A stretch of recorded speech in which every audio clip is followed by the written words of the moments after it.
Yet another business has opened in Prosper. Wonderful mornings can now be found on the corner of 380 and Coit. Emily Baldwin takes a look at the newly opened Legacy Bagels. Whether it be for a night out or just for fun, many of us enjoy shopping, but what we don't see is the stress the hobby puts on the environment. Allison Wood explains a more efficient way to update your wardrobe. Chef Goodman, one of Prosper High School's culinary instructors, strives to create skilled chefs as well as maintain personal bonds with her students. That's what's important to me, is being with students every single day. Do you think you're... Live from Studio 301 at Prosper High School, this is Eagle Nation News.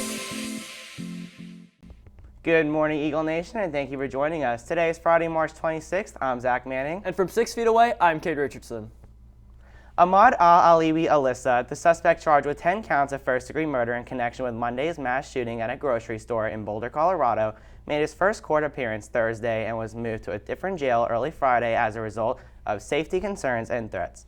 Alyssa's next hearing is expected to be in no sooner than 60 days.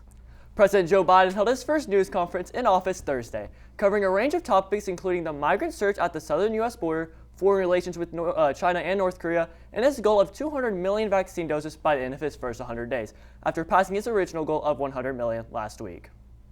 On Wednesday, the Dallas City Council gave the green light for a new $1.7 billion subway in Dallas. DART claims that the city's second subway, also known as D2, will significantly contribute to Dallas's economic growth, improve the flexibility structure of DART's existing rail system, and improve the downtown experience for residents and visitors alike. Finding ways to reduce our carbon footprints can be challenging, but oftentimes simple changes can make large impacts. Allison Wood discusses the environmental and the economic benefits of thrift shopping. As concern for climate change increases, many individuals look for new ways to lower their carbon footprints. While this may appear to be a daunting task, making small changes such as purchasing secondhand clothes can be greatly beneficial to the environment. Thrift shopping is essentially a form of recycling, meaning what would become textile waste is now being repurposed and owned by someone who can expand the garment's lifespan. According to the United Nations Environmental Program, it takes 3,781 liters of water just to make a pair of jeans. The transport of products from various locations during the process can also equate to 33.4 kilograms worth of carbon emissions. Thrifting and secondhand clothing stores can help reduce these damages to the environment. Besides being good for the environment, thrifting can also prove to be economically beneficial. Since most pieces of clothing are priced rather low, the chances of seeing a truly vintage find are also much higher. I'm Allison Wood, reporting for Eagle Nation News. With playoffs kicking off in a number of Prosper sports, PHS athletes are getting in the zone to ensure they cap off their season with victories. Grace Escobar is in studio with your Game Time Sports Update. Thanks, Zach. Last Friday, girls soccer took on McKinney Boyd for their last district game and notched a 2-1 win with goals from senior Caitlin Giametta and junior Hadley Morrell. This win put the Lady Eagles at 12-4 for the season. The boys soccer team continued the dominant streak over the Broncos with a 1-0 win, sending the Eagles to the playoffs. The boys will compete against Coppell in the bi-district playoffs tonight at 7:30 at Denton Guyer. The weekend wins carried over to the Diamond after baseball beat Little Elm 13-3 and softball nabbed the non-district win over Southlake 6-3. Both teams were able to continue the winning streak into the week. The boys secured the win over Denton Guyer 8-1 and hope to get another win over the Wildcats tonight at Denton Guyer. The Lady Eagles notched an 11-0 win over Braswell, and junior Elizabeth Moffett broke the school record for the most home runs, racking up 12 for the season. The Lady Eagles will face Allen at Allen tonight at 7. In golf news, senior Chandler Browning is the District 5 6A champion, securing the title after the first playoff hole and receiving the low score for the two-day tournament, shooting 77 and 73. Browning was also named the first team All-District. In pro news, at the Raptors-Nuggets game, Wednesday night, every on-air role on the game's TSN broadcast was held by a woman, making it the first ever all-female broadcast team in NBA history. Moving on to a beloved time of year, March Madness, 15-seed Oral Roberts plowed through the tournament, beating higher-ranked seeds Ohio State and Florida and advancing to the Sweet 16, marking the second time in college basketball history in which a 15-seed has made it to the Sweet 16. The Golden Eagles will face 3-seed Arkansas tonight as the tourney resumes Saturday and Sunday to determine the Elite Eight. Not many athletes get to continue their athletic pursuits at the collegiate level, but even fewer are able to play at D1 schools. Caden De La Garza sat down with one of Prosper's own who is continuing his football career at the next level. 44 is not just any number in Prosper. Number 44 belongs to a player who's helped put Prosper football on many front pages and has helped lead the Eagles to several playoff games. Linebacker Aiden Ciano proudly wore this number, but is now heading to the next level, preparing to play college football at Rice University. They were the first school to offer me, and I really just felt at home the first time I ever even went there, which was like 2 years ago. I just felt like I'd end up there at some point, no matter who ended up coming to offer me, so I just decided to pull the trigger early. While college football is a much bigger commitment than anything he's encountered before, Ciano is not afraid of what is to come in order to achieve his dream, even if it means missing out on his final summer with his friends and family. I'm only going to have like a week summer here, and then I'm going to be down there already starting summer workouts and stuff like that. So I'm not sure what my schedule is going to look like down there, but it's going to be a whole lot different than in years past. Ciano has had the opportunity to train with multiple pro football players and learn what it is like to play at the next level. The advice that stuck with him most: they've just told me to trust the process, trust my coaches, and don't ever take a day off, because the day that you're taking off is the day that somebody else is getting better. While he has gained significant insight from older players, Ciano said he feels confident in his abilities, mostly due to the Prosper football program. We've definitely been prepared really well here. I mean, we have to be up here at 6:30 in the morning every single day, and doing a lot of really hard workouts and watch a lot of film and stuff, so I'm definitely really well prepared, so the transition really doesn't scare me at all. Reporting for Eagle Nation News, I'm Caden De La Garza. Prosper.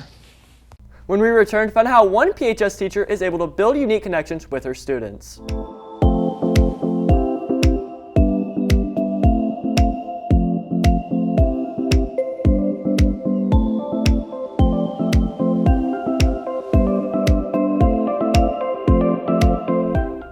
Just like students, teachers sometimes experience struggles. PHS culinary instructor Chef Goodman explains her past hardships and how she uses what she learned to emphasize with students.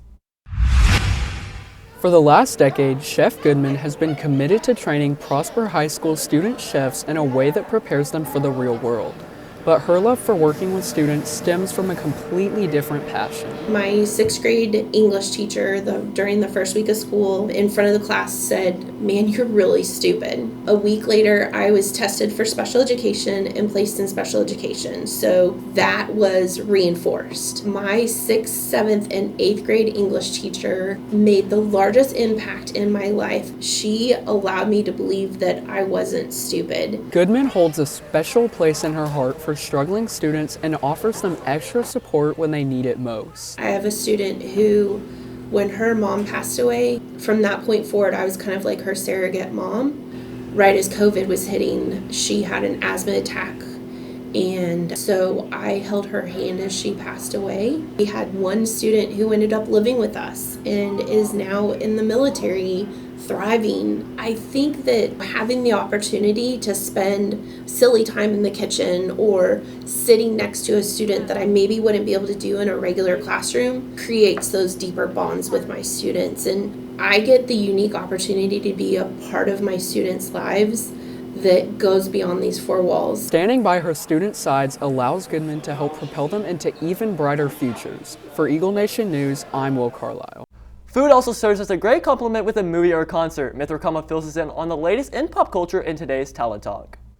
A hashtag Free Britney movement gained popularity in 2019 after fans said that Spears' father, Jamie, had abused the conservatorship to keep control over his daughter. Yesterday, it was announced that Britney Spears' attorney filed a petition requesting that Jody Montgomery become the singer's permanent conservator and that her father resign from the position.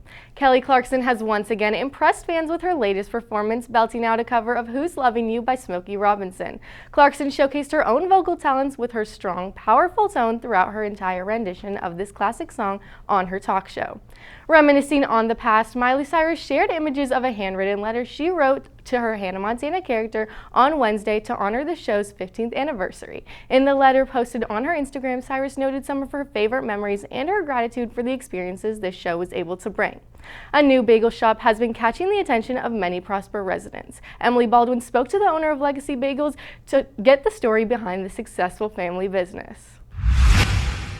After much anticipation from Prosper residents, Legacy Bagels has finally opened on the corner of 380 and Coit. Many individuals have already hit the location to enjoy the variety of fresh bagels the new shop offers. We basically offer all different flavors of bagels. We're trying to develop a signature cinnamon roll. We're in the process of trying different recipes, and then we're going to launch that probably, here in another week or two. While the shop has a select menu, Legacy Bagels prides itself on quality over quantity, making sure that the bagels and pastries are baked fresh daily. We make the bagels every day. We're just trying to do everything concerning bagels on a high level of excellence. And we use the best ingredients, the best flour, and all the ingredients that go with it are high level because it's a high levels of quality that we're using. Legacy Bagels is open Monday through Saturday from 6 a.m. to 2:30 p.m. and is closed on Sunday. Reporting for Eagle Nation News, I'm Emily Baldwin. Prosper. After this short break, Madeline Wentz takes a look at one way the Prosper community came together to raise awareness for mental health.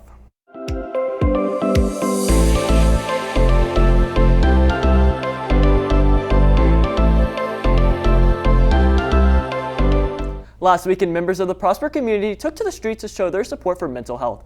Madeline Wentz has more on Prosper's Hope Walk and how it inspires and educates others. Every year, Prosper ISD's Hope Squads host a Hope Walk. This event invites students, staff, and parents to walk in support of mental health. This year, the Hope Walk was held at the Children's Health Stadium on Saturday, March 20th. Doing this huge walk and getting our message really up there and out, I think that's really important. The route took participants from the stadium to Boyer Elementary and back. PISD cheer and drill teams from all middle and high schools were scattered along the route to keep energy high. This was a volunteer thing. I think it was over 1,100 people signed up to come to this walk and to sign up to do this. And that to me really proves the scale of what Hope Squad is trying to do and the results we're getting. Vendors were present at the event to promote both their businesses and mental health awareness, and many students came forward to share why the Hope Walk is important to them. I thought it was impactful to hear the speakers. It's nice to see such a big crowd of people showing out and showing up for an issue that affects so many of us. Hope Squad and the Prosper community are determined to help individuals struggling with mental illness one step at a time. I'm Madeline Wentz reporting for Eagle Nation News.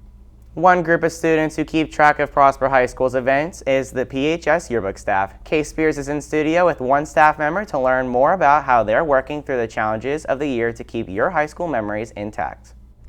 Thanks, Zach. I have Yearbook Editor-in-Chief Erica Baroni here with me today. We appreciate you joining us today, Erica. Thank you. Tell me a little about the process of creating the yearbook. A lot goes into making the yearbook. We have to create the layouts, get pictures of all the events, get quotes, and write all the captions for the book. How has having a smaller staff this year impacted the amount of time needed and work needed from each student? Well, since we have a smaller staff, we have to spend more time working on the book and we have more responsibilities. Last year, since we had a bigger staff, we could distribute it evenly and across more people. But here we have more responsibility and we have more stuff to do. Why is a yearbook an important memory for students to have? I think it's important because once you get older and you grow up a bit, you don't really remember what happened in high school. And it's a good way to look back on what you did and everything that went on throughout the year. If you're one of the 1,698 students who have purchased a yearbook, be on the lookout for your own copy of the Eagle toward the end of the school year. We thank you again, Eric, for your time today. Erica, back to you at the desk, Kate and Zach.